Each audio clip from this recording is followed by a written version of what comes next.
আজকে ক্লাস টাস লইয়া আয়া বইলাম, ওখানে গরম আবার একটু কেতা কয় লাঞ্চের পরে আবার একটু যাবো ওইখানে রিসার্চ সেলে, ওইখানে আবার একটু কাজ আছে।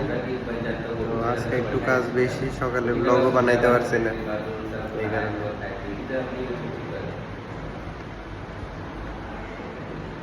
চলছে কাজ আর পিছনে ক্লাস চলতেছে MBBS এর। তো হয়ে গেছে আজকের ক্লাস, আজকের ডিউটি। এখন যাচ্ছি রুম, প্রচণ্ড গরম, এটা কম। কালকেও ভালো গরম আসছিল, আর আজকেও বৃষ্টির কোনো সম্ভাবনা তখন পর্যন্ত নাই। রুমে বউ নাইছে পরের থেকে, তো আমরা খাওয়া টাওয়া মানে কিছু বানানোই লাগে না, তাই সব কিছু বানায়। আর দই টই আইসে পরের থেকে দই ফাটতাছে, সব কিছু করতেছে, দারুণ দই ওখানে একদম চাক্কা হয়ে রয়েছে।